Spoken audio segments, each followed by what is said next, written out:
The drugs work, they do that really, really well. For a lot of gay men, they have consequences too. So my job is to ignore the panics in the media and the misinformation and the ignorance of stupid people and just get the messages out there and try to create as much kindness, empathy, and healthcare and community kindness as we can. You're listening to Narcotica, a podcast giving you the straight dope about drugs and the people who use them.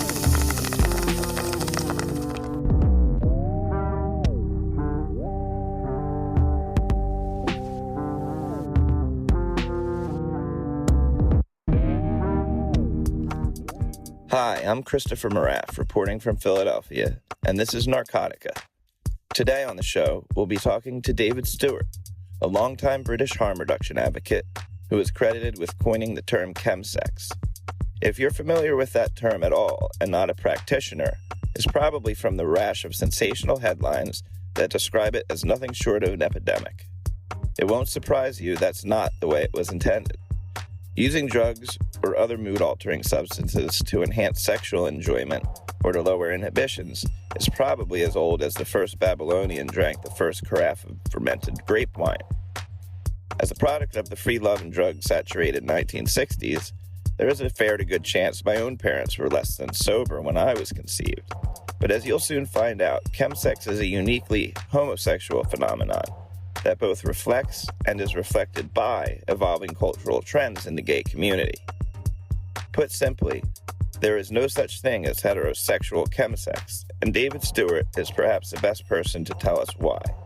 Stuart, who has spent decades as a fixture in the London gay community and first began using the term chemsex in the 1990s, has witnessed the fundamental changes in gay culture as homosexuality has become both more acceptable, but fleeting inner-based hookups became increasingly ubiquitous and in some cases fraught with potential medical and mental health risks. He has written a document on chemsex harm reduction that can be found on his website, davidstuart.org. As Stuart explains, drugs used during chemsex have evolved along with cultural trends in the gay community, from things like ecstasy and cocaine to stronger disinhibitors like methamphetamine, GHB, and mephedrone. Stuart joins us from London for what I consider one of the most engaging conversations we've had on this show. So, David, welcome to Narcotica. Hi, thanks. Also joining me are my co-host, Zachary Siegel. Hey, guys. And Troy Farah. Hello.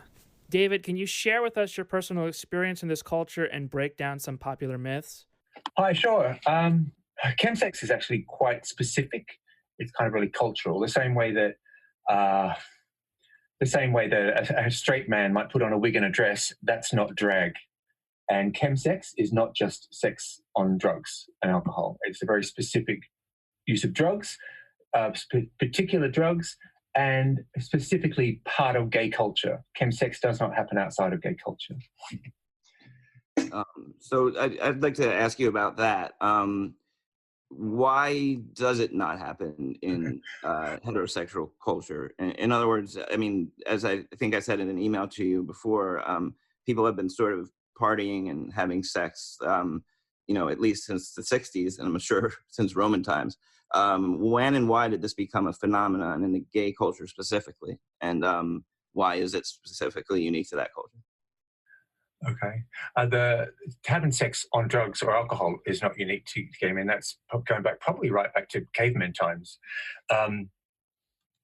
But there's a very modern phenomenon that's absolutely and intrinsically linked with online hookup culture and modern technologies that's also linked to some very uniquely gay phenomenon, gay lifestyle. I don't know, that's the gay sex stuff.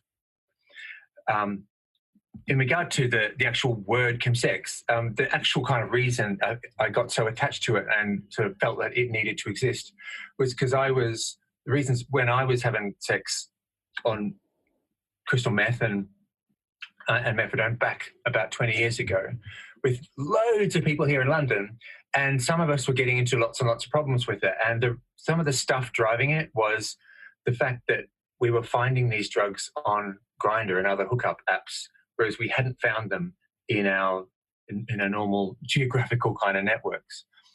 And we were finding that these drugs made sex better, because some of the issues that some of us were having around sex was stuff about and trying to enjoy gay sex with disinhibition, and our sex being connected to this AIDS epidemic that had made our sex about disease and death and danger and risk intrinsically in a very powerful way that made it kind of complicated to just lie back, put your legs in the air and enjoy sex.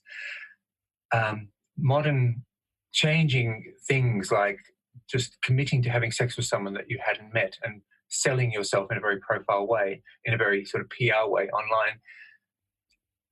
And societal homophobia, the fact that nearly all of the religions we'd ever known hated that we were having gay sex.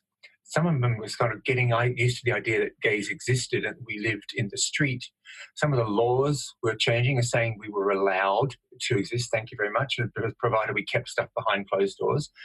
But that shame was seeping into our ability to just kick back, and enjoy sex and have a great orgasm free from gods and religions and dogmas and societies and toxic masculinity. And this was medicating a kind of gay cultural problem about gay sex.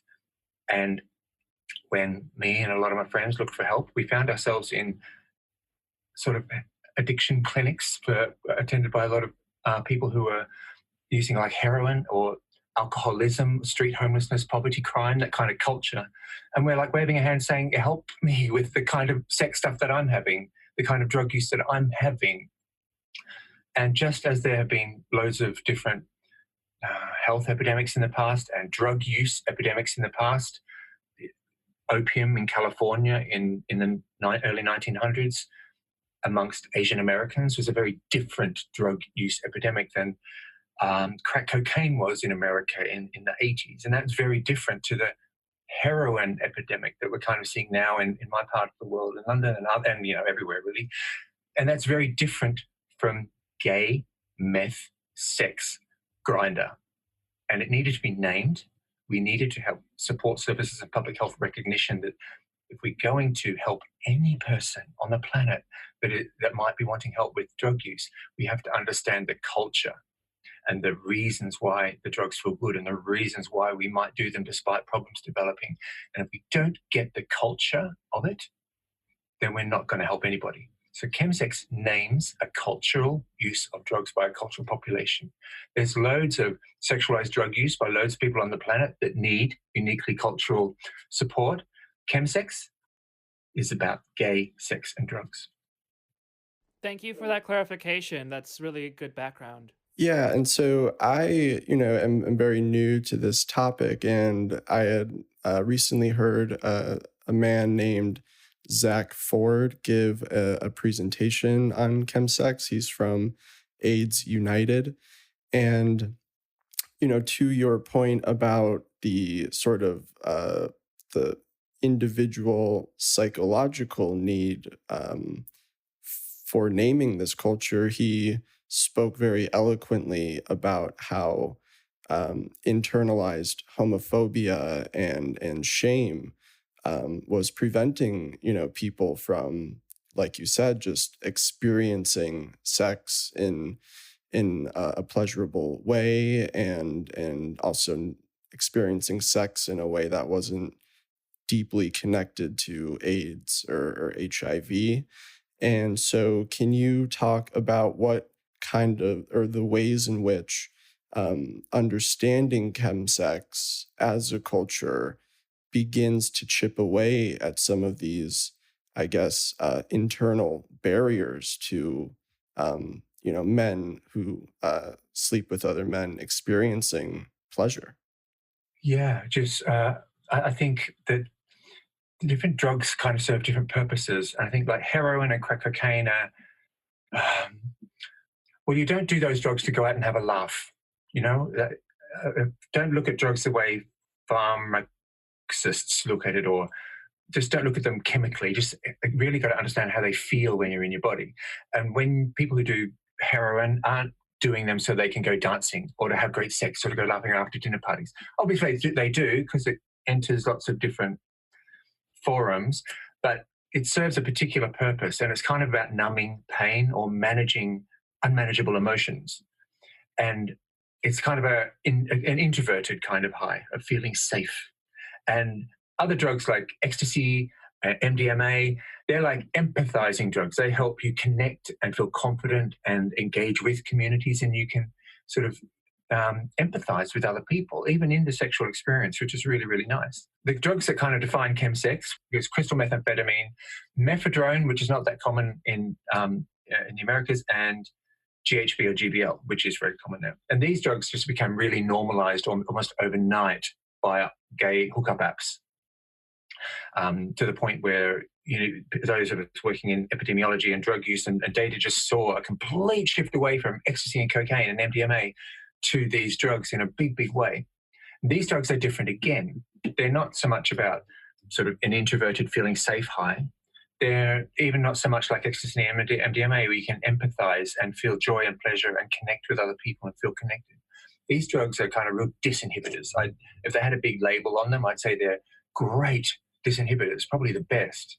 And if you are feeling inhibited about anything, but if I can get crude for a minute, it's kind of like if I want to put my legs in the air and get fucked by my boyfriend or by a stranger, whatever I like, there's things like a culture. I was brought up knowing that anything effeminate about me or anything I did which was acting feminine was the thing that would get me beaten up on the school ground, rejected and criticized and ridiculed by my peers and by adults and even by my family, whether it's strange whispers or a clip across the ear or your sisters saying that you're embarrassing them for being too camp or too effeminate. And wanting to put your legs in the air and do what is traditionally, in my fucked up brain, a feminine role, and that's a complicated sentence in itself, it's just hard to do. But give me drugs, and like, yeah. Do you know what I mean? It's weird talking to some straight dudes about this stuff, but do you know what I mean? I think that's a great segue into your focus on consent, which you do, I feel strongly in much of your literature on this. So can you talk about how these specific drugs, first of all, how they're used? Are they used in combination generally or individually? And then why they could be problematic from a consent point of view and why that factors into your focus on harm reduction? Sure. And again, it comes to how these drugs make you feel. I mean, some people who haven't done cocaine and haven't done crystal meth don't really see how they might be really different. But they, the way I experience them, and as someone that's worked with over tens of thousands of gay men who do these drugs for sex, one-on-one in a very intimate settings, in a therapy way, these drugs are really different. I mean, methamphetamine is it's a great disinhibitor, but a powerful one. So it doesn't just disinhibit me so I can enjoy sex and be feminine at the same time, or enjoy sex and block out all these HIV prevention messages which are pummeling into my brain and making me think, am I going to catch something or am I going to infect someone else? It's those kinds of disinhibitors. I need them to be strong. And with mephedrone and with G, they are strong. They're really powerful, which means they can also inhibit other things too, such as, I know when I do cocaine, I still have a concept of not wanting to die today.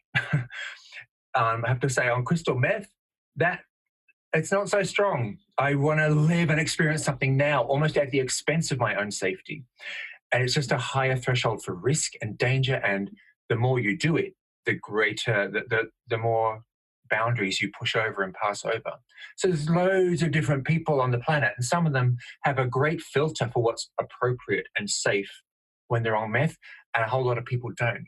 So chems specifically just require a really well-honed skill set to remain safe while you're using them and to have a concept of not hurting yourself or others or taking huge risks.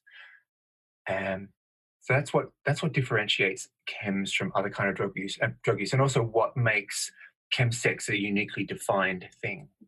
Because gay men were having sex on ecstasy and cocaine and all other drugs for decades and decades and decades, like in really huge numbers, but all around the world. What we didn't see in the 80s, 90s, and early 2000s, when gay men were using mostly ecstasy and MDMA and cocaine, we didn't see a whole lot of gay men rushing to A&E departments, to emergency services, with acting violently on these drugs. You know, they were just dancing and feeling love. And we didn't see lots of gay men rushing to emergency services with overdoses from ecstasy or or dangerous withdrawal symptoms from the MDMA. We didn't see people dying, in fact. And we didn't see gay men rushing to drug services saying, help me, I'm addicted to my MDMA. We didn't see gay men rushing to drug services saying, help me with, I need some needles to inject my cocaine and MDMA in large numbers. But the minute that huge tide shifted and Grindr and the other apps came about and chems, crystal meth and stuff became much more widely available to that population, suddenly we did see those things.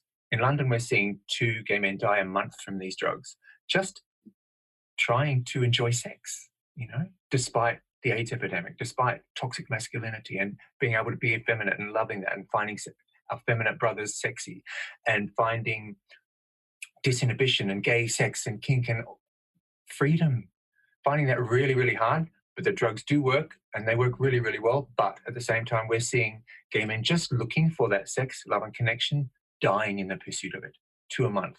And that's similar in other parts of the world, not being recognized by coroners or anything because it's a very new syndemic. It's a new epidemic. I went way beyond answering your question again. No, I think your answers are quite illuminating.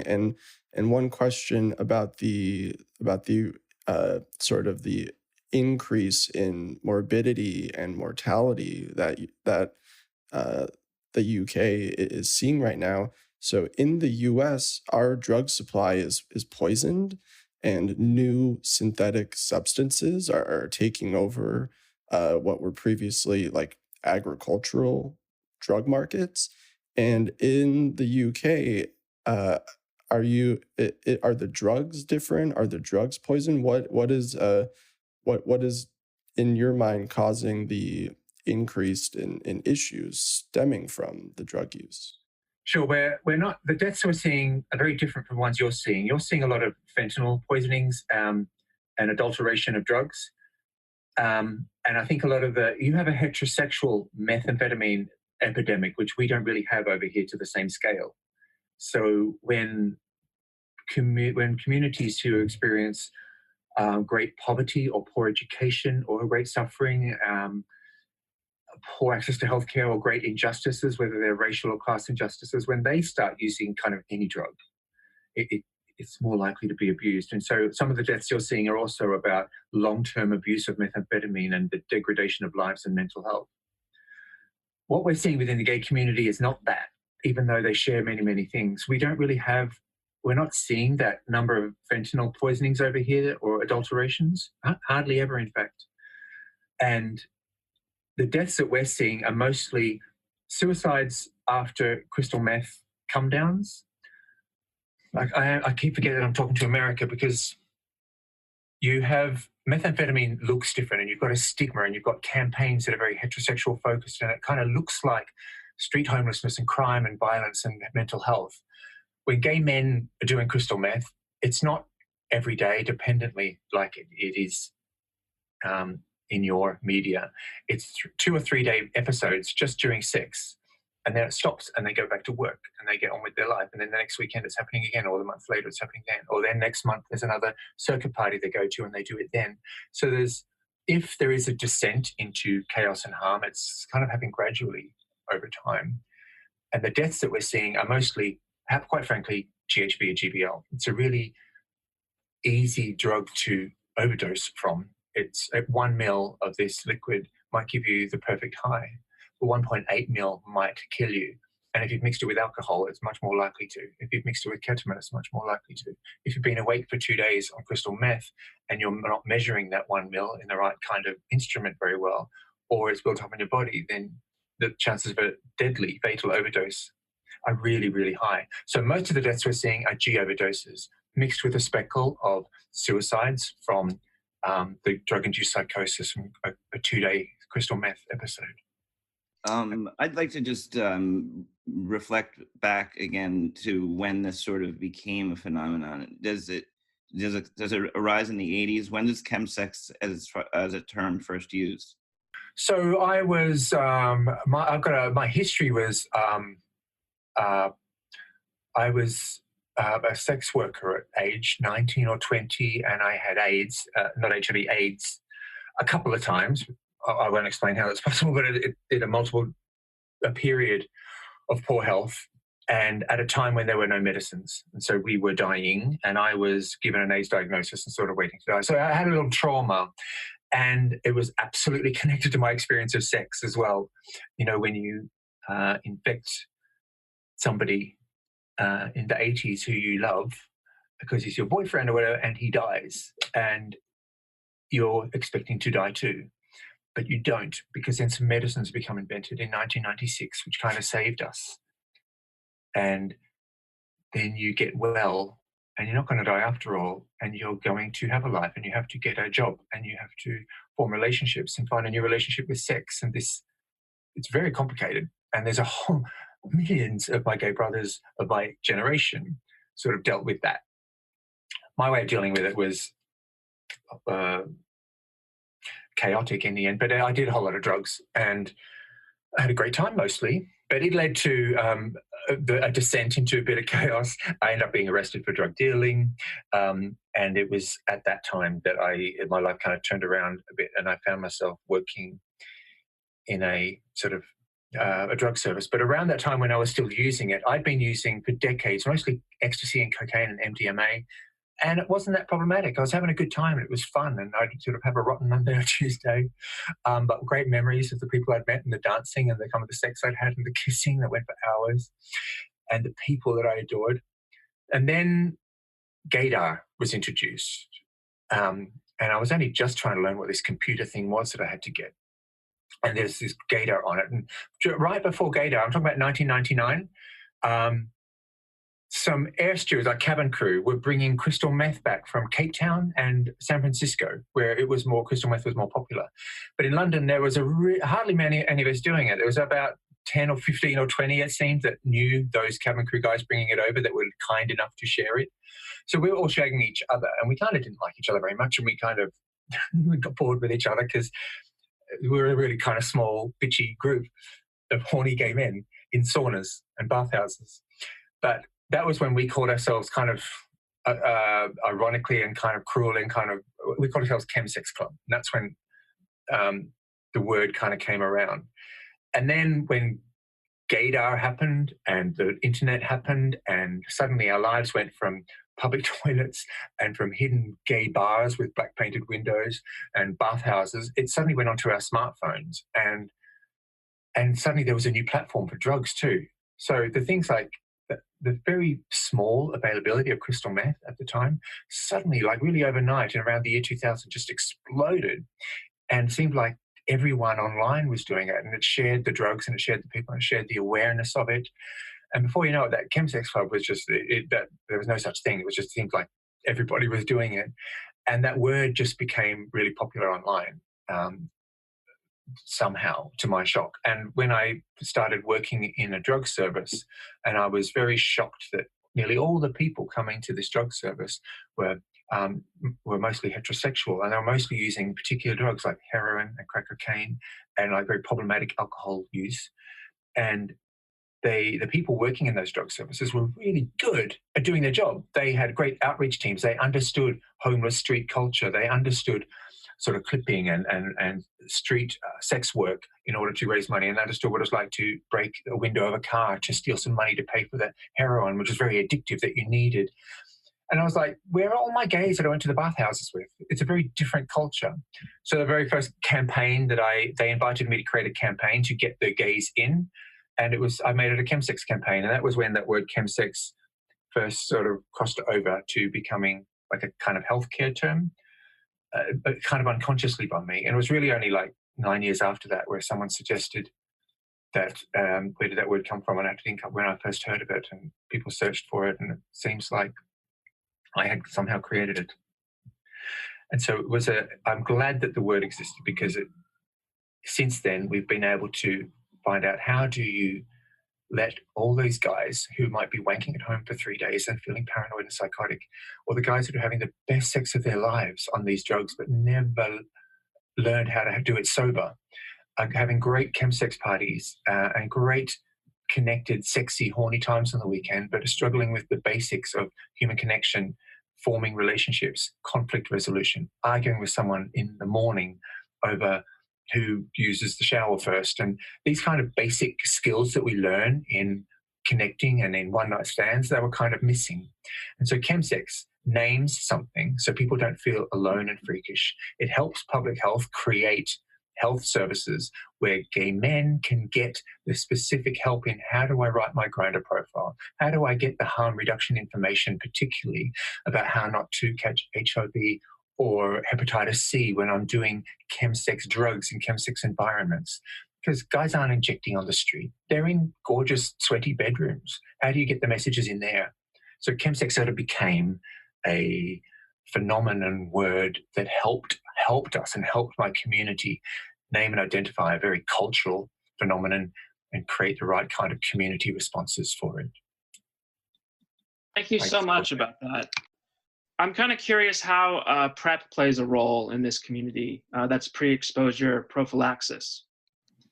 Yeah, it's hugely important. It's a game changer. So as someone who has been living with HIV for 30 years and remembers the time when AIDS was a very real thing, even in our big cities, when you died from it and everyone you knew died from it. And medicines came around in 1996, which kind of helped treat it and keep us safe. And so I will, nearly anyone that gets diagnosed in a city that has good healthcare, will get diagnosed. They'll go on treatment immediately, which they will hopefully enjoy. It doesn't have many side effects. They'll become uninfectious very fast, like within a few months. So they'll never pass HIV on to anyone else.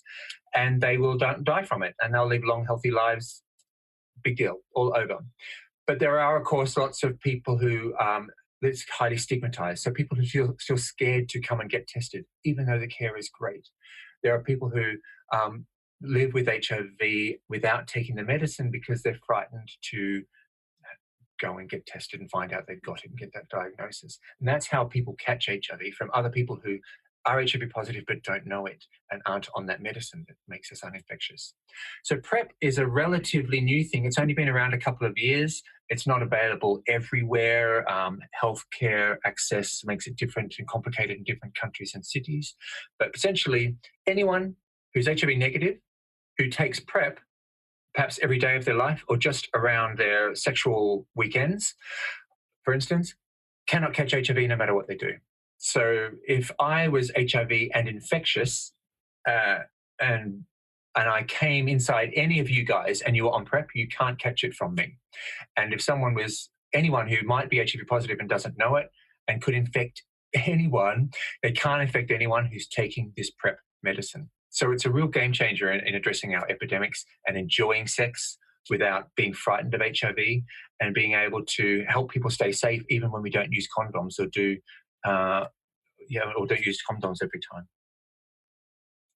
In regard to chemsex, it's really, really important too, because of course there are loads of guys who sort of don't want to catch HIV. Most people don't want to catch HIV, of course, obviously. So when you're high on drugs and you're just in the moment and your filter is off of what's good for me, you don't really care about tomorrow. You don't care what money you're spending. There is no tomorrow. It's all about now. And you're in this moment of great connection and horniness and sex and pleasure. And it overwhelms your sense of practicality, tomorrow, money I'm spending, health. And so people who do chemsex might not always be taking the right kind of precautions to help them stay safe from HIV.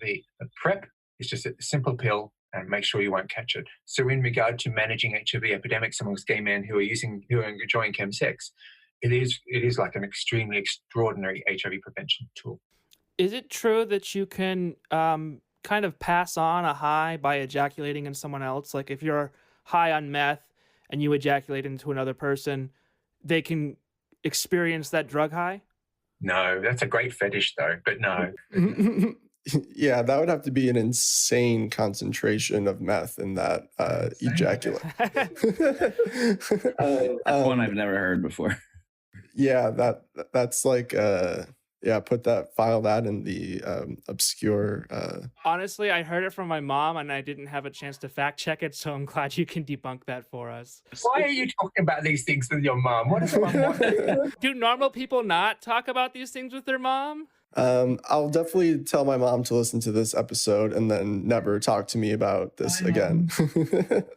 David, I'm particularly interested in some of the stuff you said around just the way drugs are viewed, and like sort of the socioeconomic and cultural aspects of drug use. And, in Philadelphia, for instance, we're very, very low on the meth spectrum until very recently, unlike much of the West. So in Philadelphia, it was largely Tina, and it was in the gay community. It was just seen that way as a drug that was associated with good times, kind of, and not the sort of perspective that maybe somebody like Troy from Arizona has.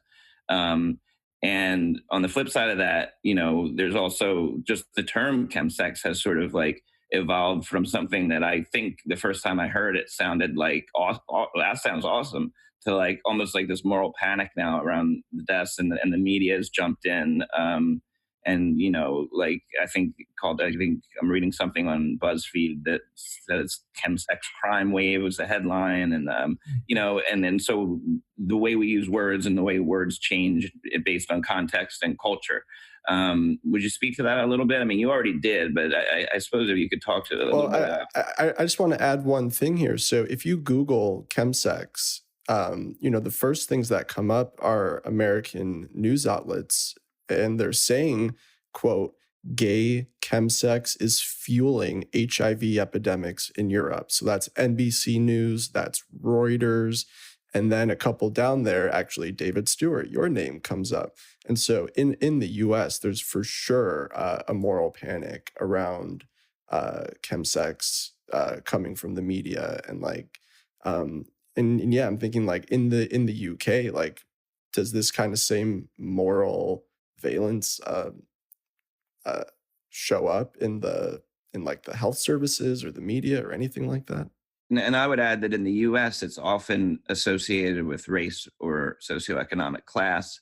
So the cocaine parties of, whatever the disco age were viewed differently than, the crack smoking of the 80s. So, and so if that factors in at all, has chemsex evolved in the way it's viewed?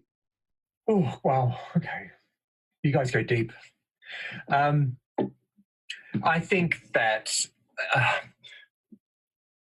I wish we didn't have to talk about chemsex at all. I really do.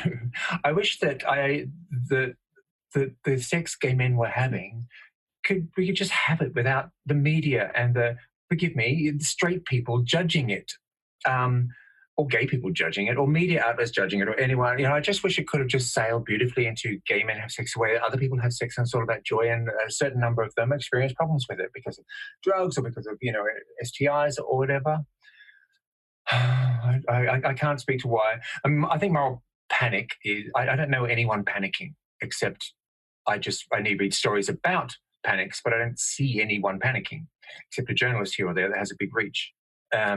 What I do see is a dialogue about it. I do know that I've had that pressure. I've had that responsibility, I guess, of how do you introduce a new public health phenomenon that needs to be talked about because it really is quite huge without people misunderstanding it. Because unfortunately it's about gay sex and drugs and death and pleasure and orgies and fun. So how can you teach the world to talk about that nicely when we're still emerging from an AIDS epidemic? When my community remembers headlines saying all gays should be stuck on an island because we deserve to die because it's a punishment from God, and that's what AIDS is all about. Talk about moral panic. And now, it wouldn't it be nice if chemsex could just hide in a closet and we don't talk about it at all? That would be great. And I wish we could. I can't tell you how much I wish we could. I wish that these drugs weren't hurting so many people as they were.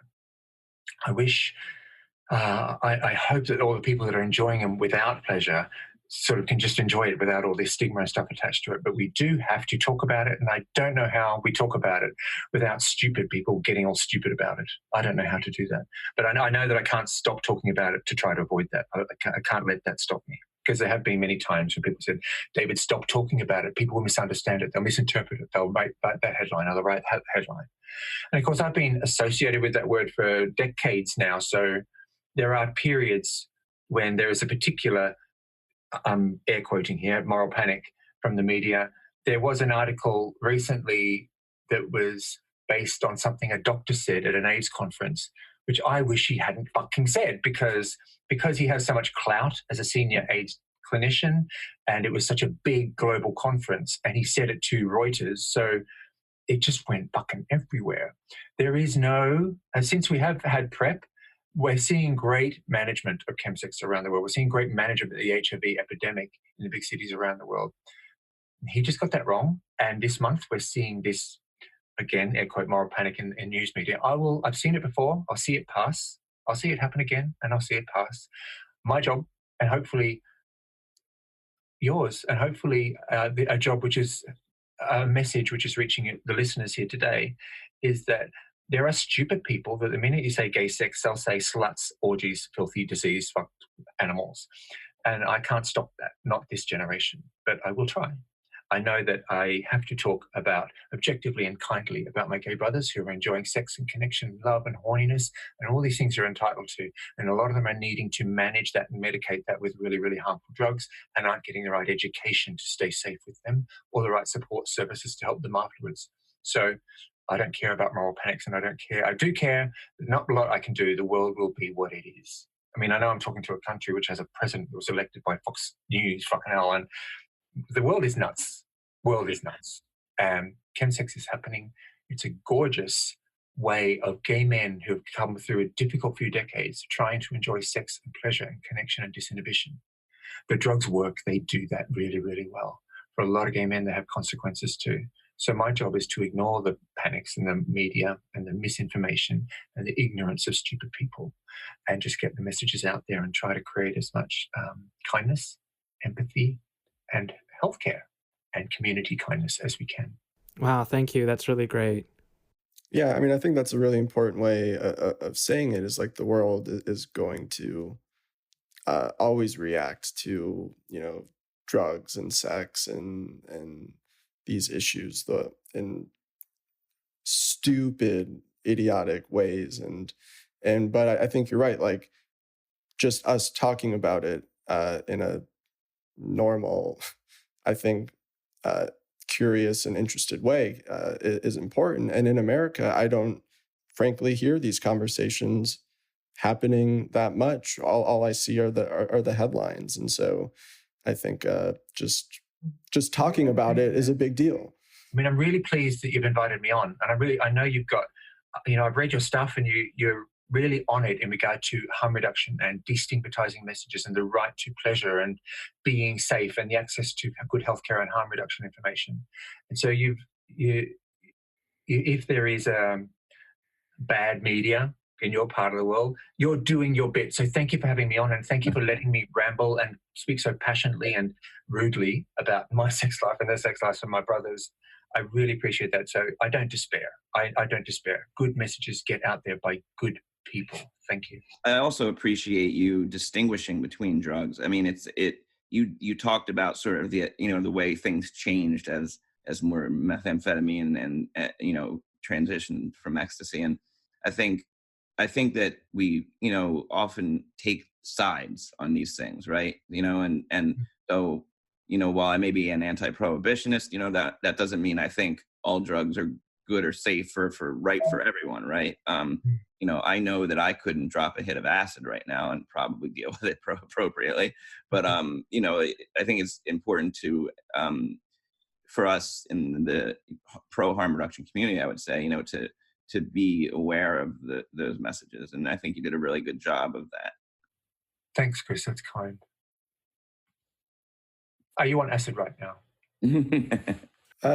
I've never tried to do like journalism, quote unquote, on acid. I'm not Hunter Thompson. I don't want to try it. It would probably just take me like 3 hours to write an email, and like I wouldn't be able to do anything.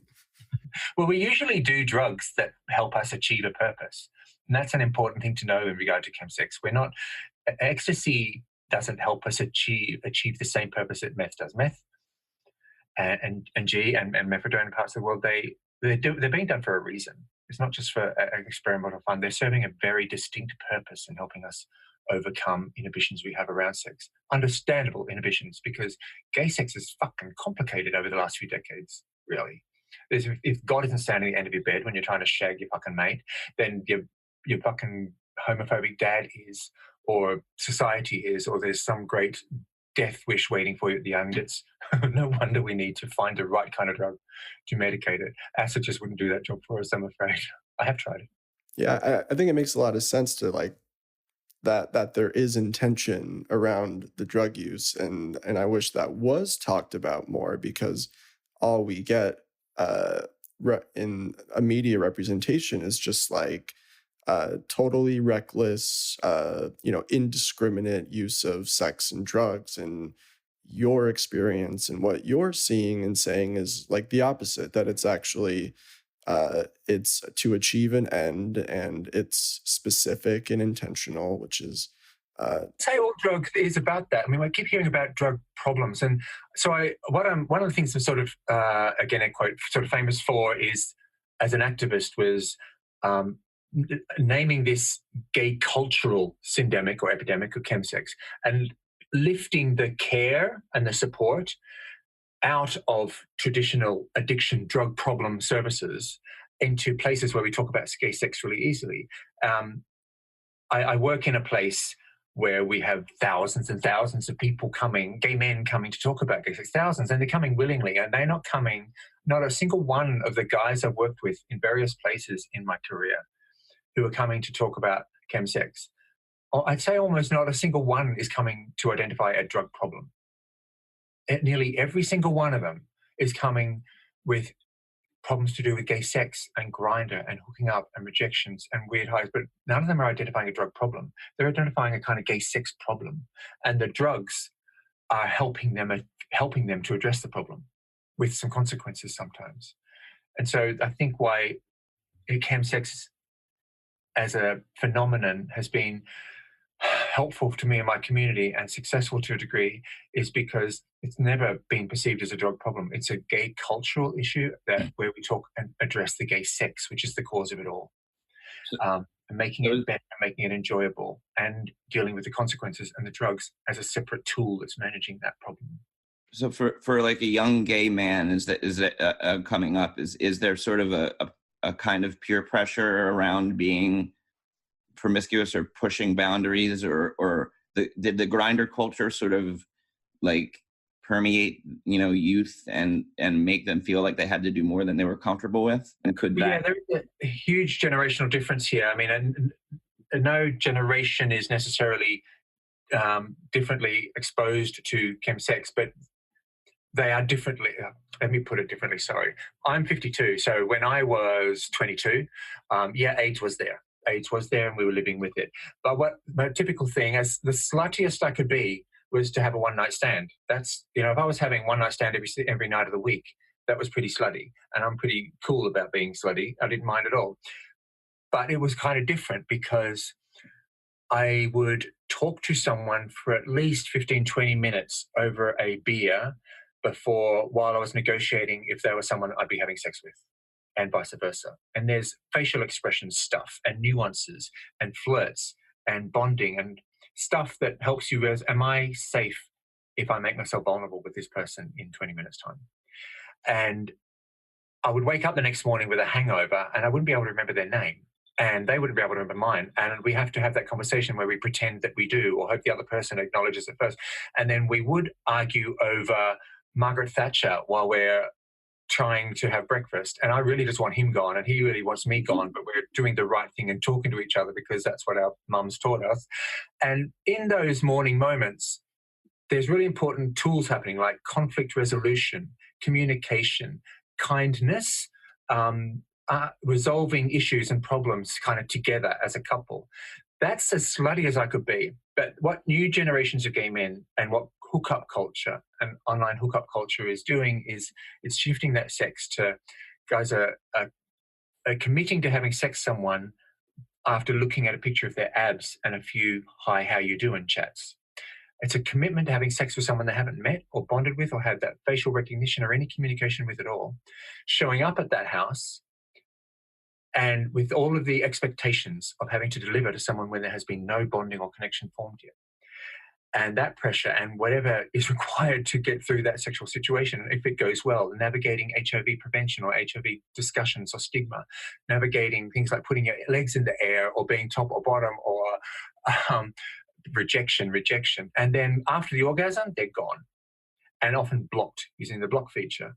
And so there's newer generations, younger guys are dealing with different things. One, there is a normalization to a degree on Grindr. Like if a guy who logs onto Grindr for the very first time might be introduced to chems within the same hour. Drugs that he might have taken him months to come across in normal geographical social circles, but because of the app, he's introduced to it immediately in a vacuum of dialogue or healthcare messages, and in a fury of needing to live up to expectations and be sexy and cope with rejection. And the drugs serve a really good purpose. So peer pressure is probably the same kind of thing. I guess we're talking about a normalization of drugs and the availability of it so widely and in such a perfect environment. So younger people are dealing with the same problem, but sometimes for very different reasons. They are less frightened, perhaps, hopefully, of HIV than I might be, given my trauma and that my generation experienced. So yes, it's pan-generational, but kind of different for generations. Have you or anyone else, and I'm totally ignorant to this if it's happening, is Grindr or is anyone approaching these platforms about any responsibility on their end to promote public health messages and harm reduction and safety within the technology? Yes. It's kind of, I've mentioned Fox News twice now, but it's kind of, Grindr is the Fox News of the gay community. It's just fucking awful. They won't help. It's a money-making organization that makes a lot of money. And I don't really know what's going on there, there's lots of angry activism within the gay community of trying to engage with them, a lot of resistance from Grindr to address that. I think what's going on is there might be a moment where Grindr is accused of being one of the greatest platforms for drug availability for a vulnerable population that's ever existed in the history of the universe. And that is something that they really want to avoid, but they kind of know is a reality. And one of the ways to avoid it is don't talk about it. And that's a bit fucked up. So there've been some movements. They did a Kinder on Grindr campaign and I think it was a drag queen to come and promote this, and they made a gesture. But no, it's awful. We're all dealing with technology and sex and hookup apps and new politics interfering with these things, and there are sex workers who can't do their job anymore because of policing of sex talk on all kinds of apps and social networks. Grindr's not doing their bit, no, to answer your question shortly. Yeah, no, I think it's really interesting. I mean, because like with Facebook in America and Twitter, a lot of people accuse these platforms of, sowing misinformation or everything, and then always the response from the platforms is, we're an open platform. Our job or our responsibility is not to police people's speech, etc. And I feel like, they fall back on First Amendment stuff. And I think a lot of that is really just, in my opinion, a cop-out, and they're really dropping the ball. I agree with you. It might be really hard for them because maybe they're sort of ignorant guys in, quite lovely guys in monogamous relationships who do their work in the office and then go home to their sofa, and they're not really aware of how big this chemsex problem is, and they read some alarming newspaper headlines and just think it's moral panic and don't think it's real, and so they think that being quiet about it is kind of doing the gay community a favor. Or maybe they don't want to police gay sex and drug use because we don't want that policed anyway. What we want is very clever, supportive messages and access to information without stigma or shame, and that's kind of hard for stupid people to do.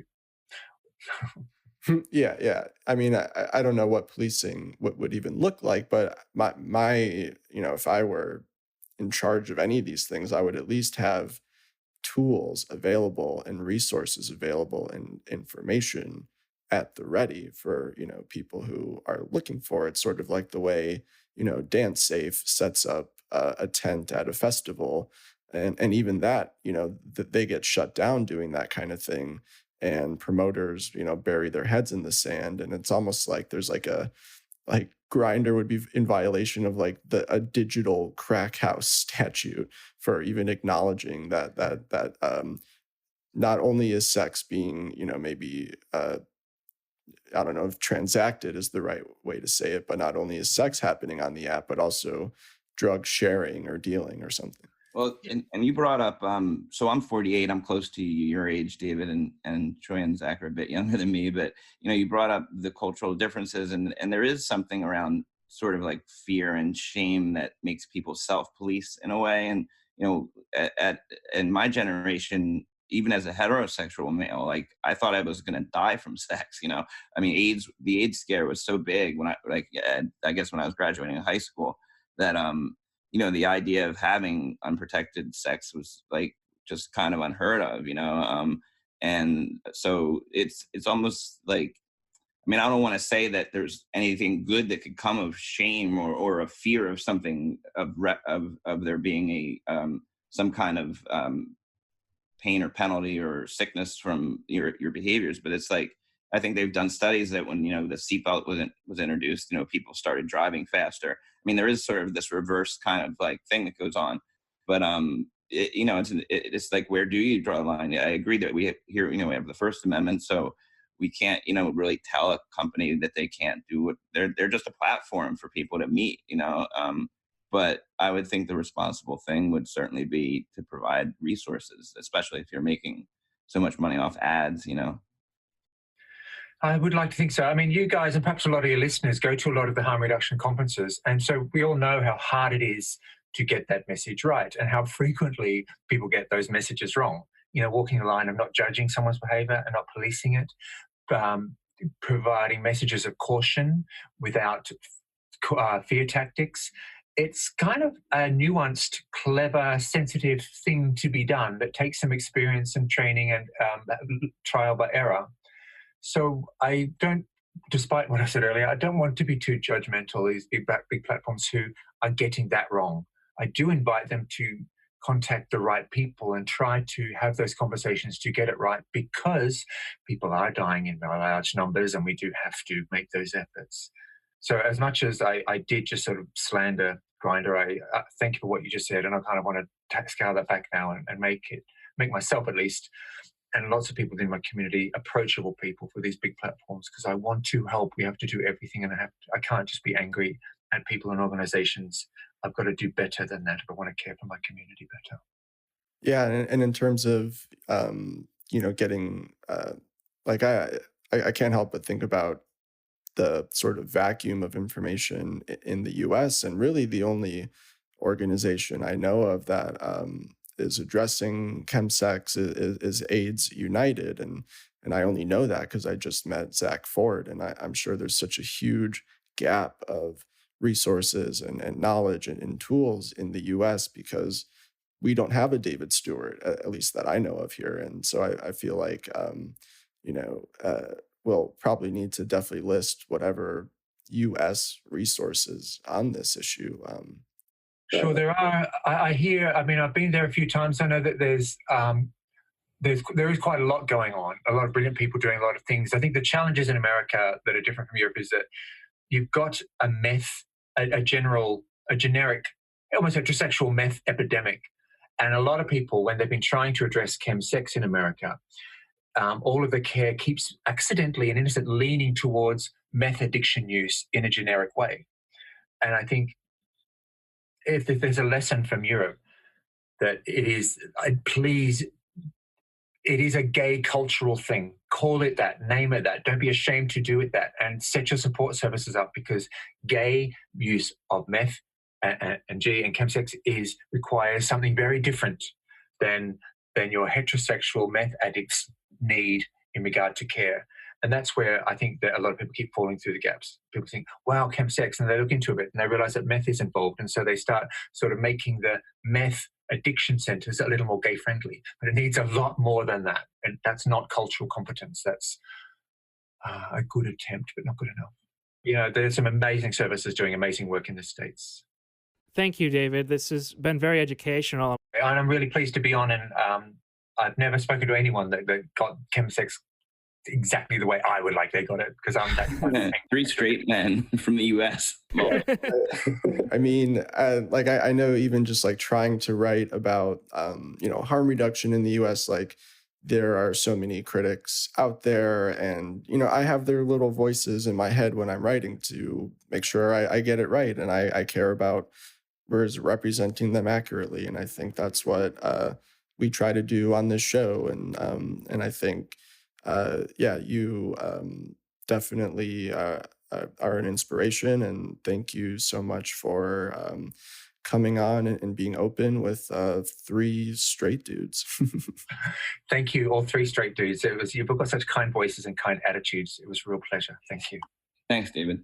Is there anything else that you wanted to mention, or anything you want to plug? Any way people can reach you? No, I mean, if you Google David Stuart, Chemsex, you'll fucking find me everywhere. And nearly all of the stuff that's around is hopefully helpful, hopefully informative, very true to my heart, born out of great passion, and really designed out of all of the calls for help that I get around the world. So hopefully it is helpful. The only message I want to finish with is that none of this needs to be any problem if we were all kinder to each other in the bedroom, kinder about other people's sex lives and our own sex lives, and more in love with the vulnerability we take into sexual situations. And none of this would be a problem at all. Yeah. I really like that you keep bringing this back to pleasure, because that's something that I believe all people have a right to. And that's important to emphasize, that even in the harm reduction community, there's these people that are like, let's just try to get people off drugs slowly at their own pace. But eventually the idea is to build a world of sobriety, which is not logical. I think that we should have a world where we realize these chemicals exist, they're going to be used for certain purposes, and that's okay. Yeah, and there are some of us on the planet, not just gays, but some of us who really struggle to get pleasure in sex.